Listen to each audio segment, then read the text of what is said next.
UP board online classes कक्षा 10 physics chapter number 11। कक्षा 10 में जो विज्ञान में चैप्टर 11 है मानव नेत्र एवं हमारा रंग बिरंगा संसार का वीडियो नंबर 5।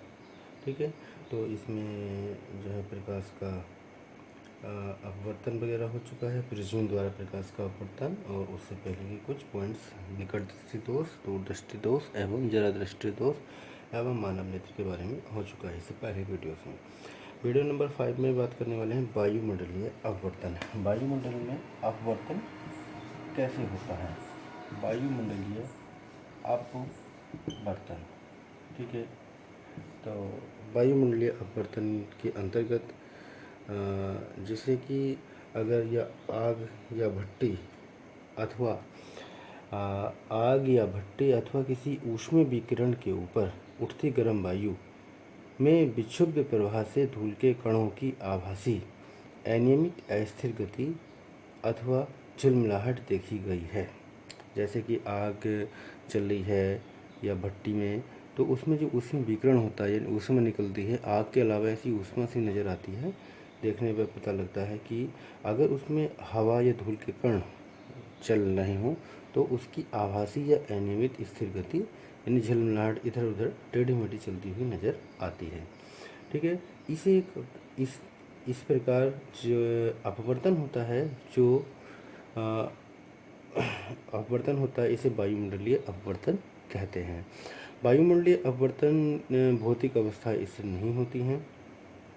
ठीक है, जैसे कि कभी कभी देखे होंगे बहुत ज़्यादा गर्मी होती है, उसमें बहुत दूर से ऐसा लगता है कि कुछ आग सी की लपटें सी चल रही हैं और वो इधर उधर डगमगा रही हैं, तो वही डगमगाना क्या वायुमंडलीय अपवर्तन कहलाता है। यानी कि प्रकाश की जो वे किरणें होती हैं, जैसे आग की किरणें, आग सा ऊष्मीय विकिरण हुआ या भट्टी द्वारा जो ऊष्मा होता है उसमें वायु के संपर्क में जाती है तो वह क्या हो जाती है, अपवर्तित हो जाती है। वायुमंडल में भी अपवर्तन होता है, इसे वायुमंडलीय का अपवर्तन कहते हैं।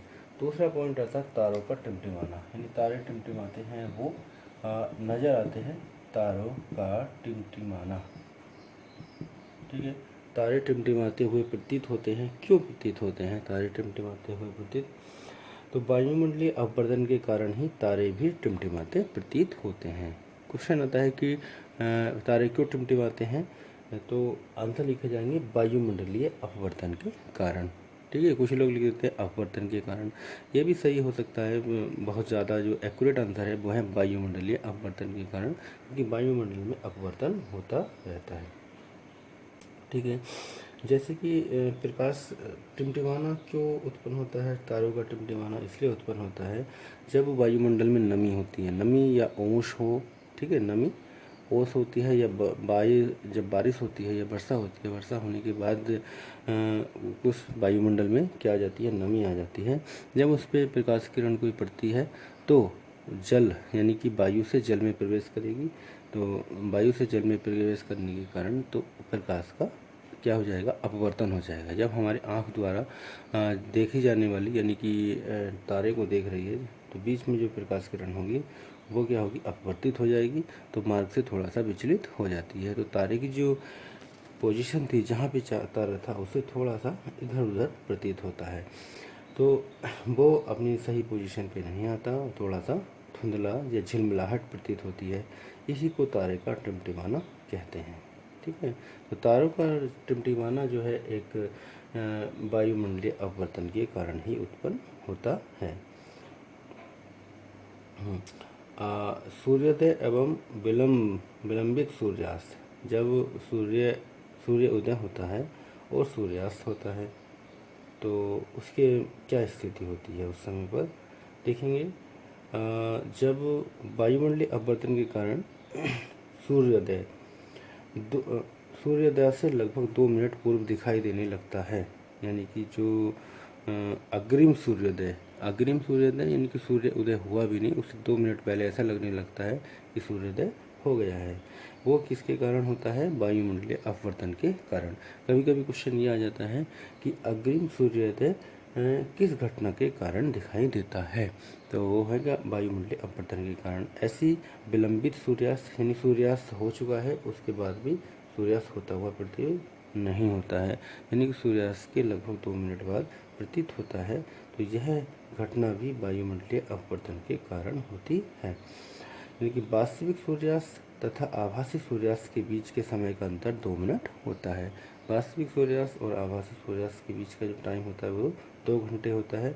इसी परिघटना के कारण ही सूर्योदय एवं सूर्यास्त के समय सूर्य की चक्रिका चपटी प्रतीत होती है। आगे आता है प्रकाश का प्रकीर्णन। प्रकाश का प्रकीर्णन क्या होता है? प्रकाश का प्रकीर्णन, ये छोटे छोटे पॉइंट्स हैं, इनसे छोटे छोटे क्वेश्चन बन जाते हैं, तो ये लैंग्वेज हमने ऐसे डायरेक्टली बोल दे रहे हैं। प्रकाश का प्रकीर्णन, प्रकृति में अनेक आश्चर्यजनक घटनाएं होती रहती हैं, यानी कि प्रकृति में ऐसी घटनाएं होती हैं, अलग अलग आश्चर्यजनक घटनाएं होती हैं, जैसे कि आकाश का नीला रंग दिखाई देना, ठीक है, और गहरे समुद्र में जल का रंग, सूर्यास्त एवं सूर्य उदय से समय सूर्य का स्तंभत दिखाई देना, ठीक है, एक स्तंभ में दिखाई देना। ऐसी अद्भुत घटनाएं हैं, कुछ ऐसी अद्भुत घटनाएं होती हैं, जैसे हम कहते हैं कि आकाश का नीला रंग क्यों होता है, ठीक है, नीला रंग क्यों दिखाई देता है, और समुद्र का रंग, ठीक है, इस तरह की बातें। तो ये प्रकाश का क्या कारण है ना? हाँ, अब देखिएगा, ये होता है कोलाइडी कणों के द्वारा प्रकाश के प्रकीर्णन। कोलाइडी कणों के द्वारा प्रकाश के प्रकीर्णन से ही प्रकाश, जो कोलाइडी कणों के कारण जो प्रकीर्णन होता है उसे प्रकाश का प्रकीर्णन कहेंगे। ऐसे प्रकाश में जैसे कोलाइडी विलयन में प्रकाश अगर प्रवेश करता है तो वो प्रकीर्णित हो जाता है। ऐसे कि जो प्रकाश होता है सूर्य का प्रकाश, उसमें भी कई प्रकार के कण, धूल के कण वगैरह उपस्थित होते हैं, ठीक है। तो वे कण भी कोलाइड कणों की भांति कार्य करते हैं और हैं भी। जब उससे प्रकाश किरण गुजरती है तो कोलाइडी प्रकीर्णन के कारण प्रकाश का यहाँ भी प्रकीर्णन हो जाता है। इसी कारण जो रंग है वो, जैसे आकाश का रंग नीला दिखाई देता है, वो इसी के कारण ही दिखाई देता है।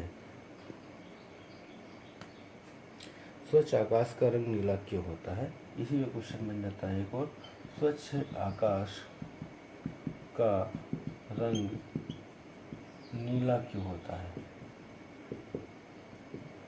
स्वच्छ आकाश का रंग नीला क्यों होता है? यानी कि जो आकाश स्वच्छ होता है उसका रंग नीला क्यों होता है?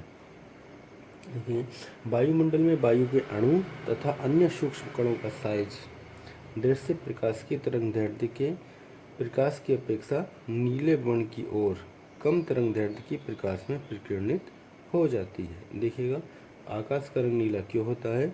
वायुमंडल में वायु के जो कण होते हैं तथा अन्य सूक्ष्म कणों का जो आकार होता है, वायुमंडल में वायु के कण और अन्य सूक्ष्म कणों का आकार दृश्य प्रकाश के तरंगदैर्ध्य के प्रकाश की अपेक्षा नीले, दृश्य प्रकाश जो दिखने वाला प्रकाश है, दृश्य प्रकाश के तरंगदैर्ध्य के प्रकाश की अपेक्षा नीले वर्ण की ओर, यानी कम तरंगदैर्ध्य की ओर अधिक प्रभावी हो जाती है, यानी उसका झुकाव उधर की ओर हो जाता है।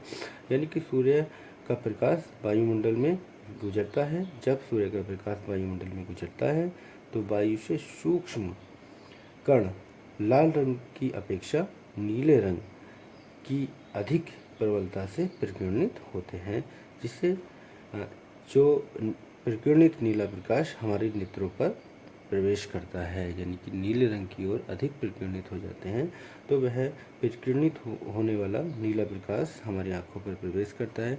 इसलिए वायुमंडल या स्वच्छ आकाश, जो आकाश है, आकाश का रंग नीला दिखाई देता है।